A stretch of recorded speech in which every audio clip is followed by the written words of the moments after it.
Hi, wake up. God. God. Ah, so you're finally awake. Oh. Oh, feel. Oh, heal. How long has it been since battle?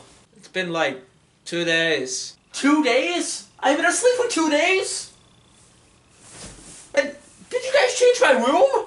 Oh yeah, me and Timmy, we basically arranged like almost everything here. The only thing we didn't change was the bookshelf, but we kind of changed the insides of it. We put a bunch of CDs in there.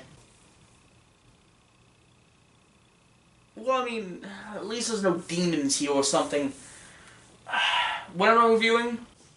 Well, since I cancelled the American Idiot review for you, you're instead reviewing Wipeout the game for Wii.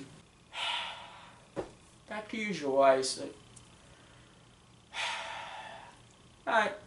Yeah, I'm back. It's back to normal. Yep. Everything really is back to normal.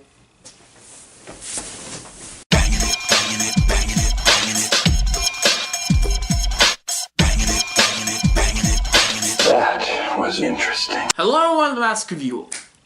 Game shows! They are honestly a hit or miss medium for me. Some actually test your physical and mental skills, like American Ninja Warrior and Who Wants to Be a Millionaire.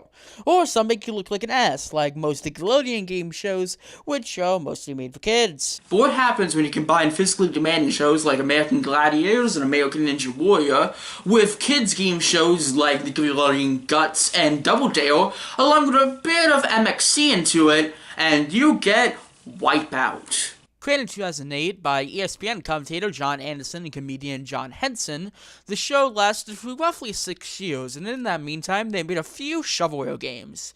Yeah, there's a few things that all game shows have in common. It's shovelware. And today, I'll be looking at Wipeout for the Wii. I would cover the other games, but I don't have the money for them right now, and I'm too lazy to get them. Also, there is a version for the Nintendo DS, but that isn't really that much different. It's just like a, obviously toned down version of this game, just only single player, and obviously they had to tone down the graphics. But with that said, let's just play this game, let's get it over with. The game has two modes, Play the Show and Challenge Mode. We're just going to focus on Play the Show, as Challenge Mode is just the same as Play the Show, but under a time limit, and it focuses on one round instead of the entire thing. Firstly, we have to pick our characters. There are 4 categories: small, medium, large, and special.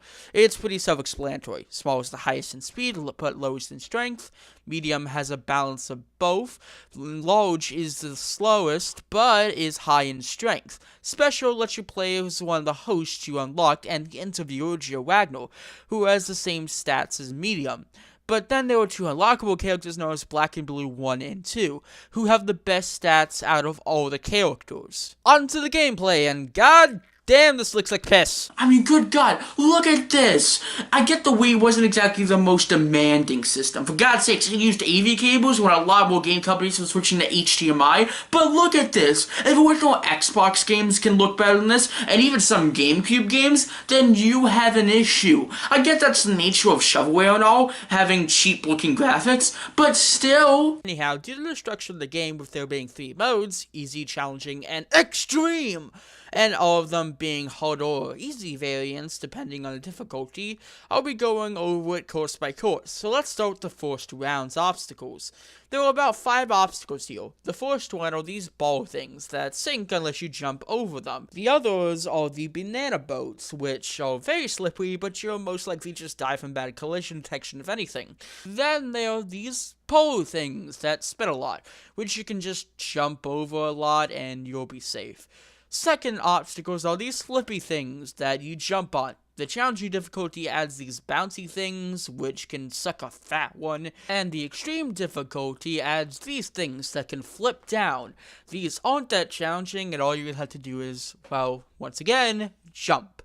The next ones are the big balls. All you really just do here is jump. There's nothing that special. Challenging adds the balls moving, which is kind of a challenge, I guess. And Extreme has all three of that, including a giant spike, which, depending on when you launch, it can either be really avoidable or not. It just depends on when you decide to jump. Next one changes each time. You have the Sucker Puncher, a wall of boxing gloves that punch you. Then you have these hammers that swing you that are unpredictable unless you, well, wait for them to go. And finally, these trapdoor things. Challenging combines two of them, and Extreme has, well, all of them. Once again, just running and jumping and also ducking will mostly do the job for this. And finally, the last obstacles are whatever these are. I don't know how to describe them, and they aren't that hard. You literally just have to jump. That's it. Pointless regardless of difficulty, it's not hard. The first round is literally can be summarized as running and gunning. Let's go on to round 2. These add the variants of the sweeper, a large stick that pushes you off. Challenging adds a hoop, and Extreme adds this thing that makes you either duck or jump. It's basically just a survival contest, nothing special. Oh, and one thing I forgot to mention is the fact that other players can fire balls, which can be used to KO you or trigger things like the motivator on the big balls obstacle, or slowing down the sweeper. This can be kind of helpful sometimes, and, well, completely avoidable other times. Okay, second to last round. This one has 4 courses that get randomly selected regardless of difficulty. This thing where you jump over stuff, this thing where you jump onto these things, and these 2 things that make you dizzy and then have you either jump on platforms or go through a door thing. Also, here's where I should note that the controls feel very floaty. It doesn't feel smooth at all like in other games. It feels like you're never gonna land properly half the time, especially when it goes 3D. Okay, final round. After getting launched, you go into a Donkey Kong-like course.